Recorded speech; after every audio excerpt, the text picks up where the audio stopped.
Hello guys, magandang araw. Ngayon po ang araw ng aking pagpapalab test. Since holiday po ngayon, so wala po kaming pasok.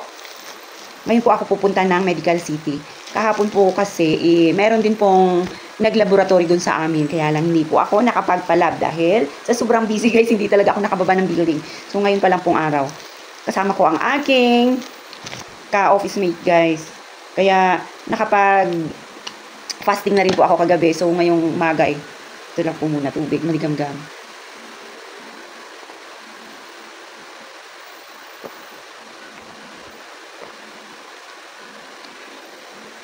Guys, i-flex ko sa inyo guys. Alam nyo nakaraan sa sobrang, syempre, ako nagbablog ako. Kailangan ko ng selfie stick pagka umalis ako sa labas at dito, kahit dito sa bahay, kailangan ko rin to guys.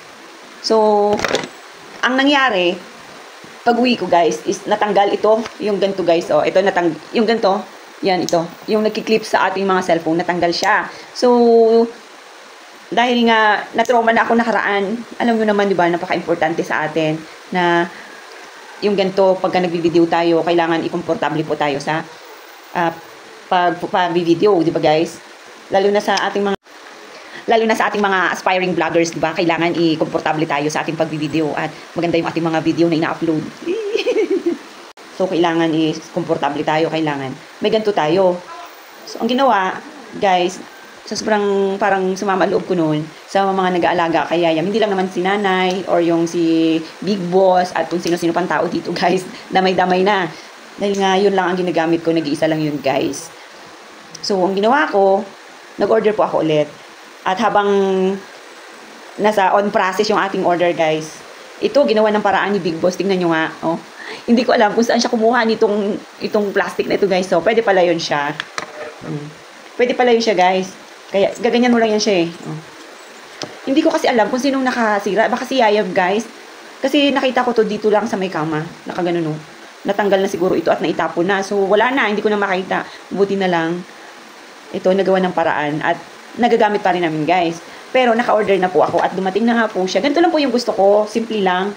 Yung wala nang maraming mga accessories guys. Ganyan lang pagka nilagay mo. At meron din kasing ganito na selfie stick na nakaganyan lang siya guys. Parang nakahiga lang na ganyan. Hindi mo siya pwedeng i-portrait or landscape. Ganyan. As in steady lang siya. So ayun guys. Nasira na rin yung niyayam yung ganun. Diba? So, kumbaga, sayang ang pera kahit na sabihin na hindi lagi natin nagagamit. Yun, kasi nga, hindi siya pwede i-landscape. At isang position lang talaga siya. Or, parang, ano yun hindi siya pwedeng i-portrait pala guys. Puro landscape lang. So, di ba, alam nyo naman pag nagbi-video, yung kailangan yung video dito kay Facebook, nakatayo lang talaga siya.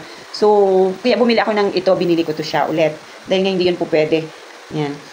Kaya, ito guys, nung nasira, yan, bumili ako kaagad ng isa. Ganito rin, same din siya as in ganito rin talaga. At ito na nga, dumating na nga siya guys. Ito kasi minsan, ginagamit ito ni Big Boss doon sa kubo. Pagka nagigayga siya sa duyan, nagpapahinga, nanonood siya ng mga movies, ganun guys. Ito, nagagamit niya ito. Yan.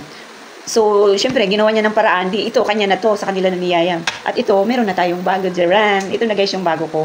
So, paalis po kami bukas kasi kasal ng aking pamangkin. Meron na akong bagong selfie stick. Timing naman. Pero parang feeling ko guys, mas maganda ito yung isang nabili ko. Kasi ito, may ano siya may ganito siya may bakal siya dito sa ilalim. Diba? At saka ito, parang apat yung ano niya, paa niya. Pero okay lang, same pa rin sila. Basta ang gusto ko lang dito guys, yung ganyan na ikot-ikot mo siya. Yan, pwedeng landscape, pwedeng portrait, di ba? Pag sa YouTube kasi guys, pwede siya nakaganon, di ba? Pag sa Facebook, ganyan.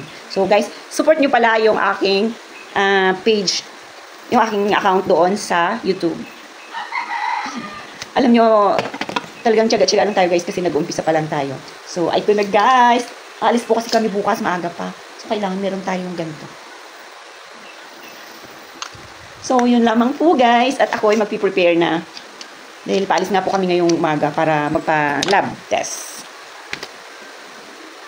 Thank you very much guys. At alam nyong si Yayam umiiyak-iyak. Gusto magpabuhat sa akin.